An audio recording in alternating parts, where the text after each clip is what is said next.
these palpable abnormalities, and 100% of the lesions that were categorized, and they had a categorization system here, were benign fat necrosis or oil cysts. So I think this sort of underscores that fat necrosis and oil cysts can mimic suspicious findings and can result in unnecessary biopsies.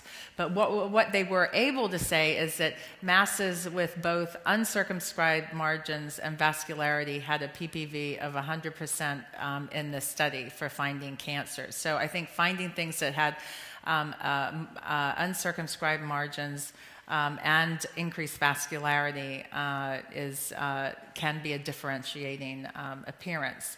But follow-up was significant for indeterminate findings, particularly solid masses that had circumscribed margins with vascularity, and follow-up demonstrated stability or decrease in size. So I think based on that, if there's any, I think the first probable test that you should get on patients who have had reconstruction or any kind of injectables and they're now symptomatic and presenting with a palpable abnormality is probably MR may be more helpful if you can. It may decrease the ultrasound follow-ups and decrease biopsies and decrease anxiety for the patient. And here's an example of fat necrosis on MR that presented as a palpable abnormality, very obvious here. And here is a reconstructed breast with an obvious cancer that was a palpable abnormality. So it's pretty easy on MR to differentiate the two. So you can pick up a recurrence a little bit easier. Now, here is a woman at our place that underwent lipofilling. Personally, our surgeons do not do this, but many surgeons and many institutions in the United States are doing it, and I know it's quite frequent in France. But here, this is a woman with an obvious deformity following right lumpectomy. You can see it on the mammogram. This is after she had fat injections, so you can see the cosmetic effect is much improved. But the problem is she now comes back and she's got palpable masses in her breast. So she can feel things and now is worried that she might have a recurrence. So this is what the ultrasound looked like. Sort of a complex echogenic and primarily echogenic mass, and then there was areas of the echo pattern was distorted, and so there was. It wasn't completely, the person doing the ultrasound wasn't completely comfortable saying that there was nothing going on there. So of course she ended up with an MR. And you can see the MR. Here's her lumpectomy site back here. These are all the fat injections that she has had. You can see there's rim enhancement around all these areas of fat necrosis in the breast. And this is the post-gadolinium image. And I'm showing you the non-fat suppressed image because you can see all of these areas contain fat. And here's just the axial view, large area of fat necrosis here, but there's little areas of fat necrosis throughout both breasts, but primarily, well, actually not this breast, but particularly in this area here medially in the breast. So another paper looking at the type of findings that you're going to see in these areas and these patients with fat necrosis. Oil cysts are a very, very common finding. You can see here on mammography, MR, and here it is on ultrasound. And fat necrosis is the most frequently observed complication. This is a very exuberant area of fat necrosis following fat injections. And it appears that the fat necrosis is related to the amount of fat that is injected. And fat necrosis more frequently occurs when large amounts of fat were injected in one area. But what is encouraging is it appears that fat injections do not interfere with breast cancer early diagnosis.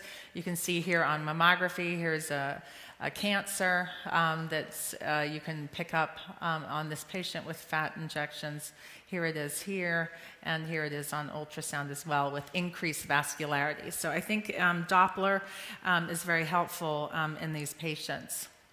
Now this was an interesting paper that came out of I think it was Japan, I'm not really sure, but what it did was it compared the appearance that we have after post-reduction surgery with fat injections. And this is an appearance we're very comfortable with, and we're very comfortable reporting out these breasts that have had reduction changes. But this is an example of a woman who has had lipo-augmentation. This is a new procedure, and there's a question that perhaps we're not going to be able to read these examinations as easily. And what this did was it compared the findings on mammography after breast reduction compared to lipofilling. And what was interesting is that actually there's more scarring, more calcifications from benign fat necrosis with breast reduction than there is with fat injections. And also, the important thing, a mass or distortion that warranted biopsy was more frequently appreciated in patients with breast reduction than it was with patients with lipo filling. So lipo-augmentation here had a lower rate of mammographic abnormalities and a more favorable BI-RADS score with less follow-ups and less biopsies than the more common breast reduction changes. And this is another example that, of a surgery paper that showed that fat injections do not affect mammographic follow-up, and particularly this looked at the skill of the interpreting physician, that we're easily able to show that these small areas that are calcified or calcified oil cysts following fat injections, and so that mammography of breasts in a skilled interpretation is not problematic.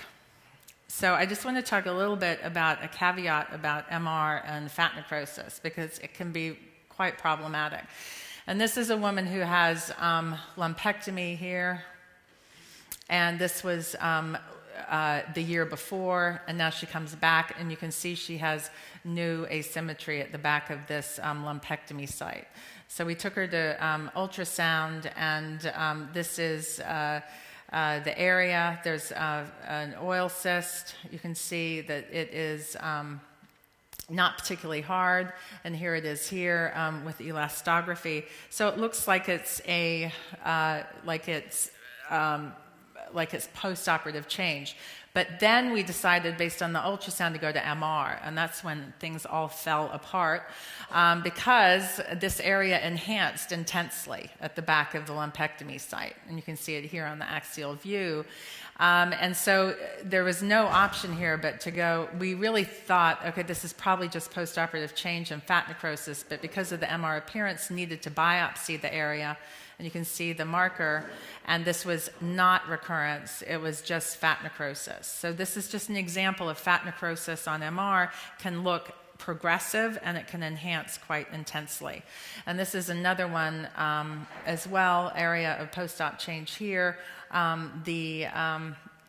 The next year she came back, and there was a feeling that she might have had some nodularity around the lumpectomy site, and so we went to MR, and you can see the MR showed this non-mass enhancement posterior to the lumpectomy site, and once again this biopsy was fat necrosis. So we've had a couple of cases post-op change many years later that have developed fat necrosis. I think there's nothing you can do, but you have to put a needle in and just prove that this is just benign.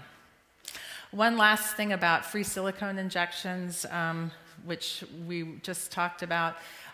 Here's an example of a woman with free silicone injections. We don't have many of these patients, in our service, but we tend to image with MR for them just because of the visibility factor. It's very difficult to do screening ultrasound on them, and in cases like this, I think underlying masses can be very difficult to appreciate. So you can see very easily the silicone on MR. It's very low signal, and you get a very nice examination. Here is, again, free silicone injections in 4 other patients here. And you can nicely pick up a cancer on MR. So in summary, oncoplastic surgery, I think, and fat injections don't interfere with cancer detection on mammography. But ultrasound for palpable abnormalities can sometimes be problematic. I don't think that screening ultrasound should be used in patients with large areas of fat necrosis. MR can be helpful in working up palpable abnormalities, and you may want to consider MR screening for silicone injections. And thank you very much for your attention.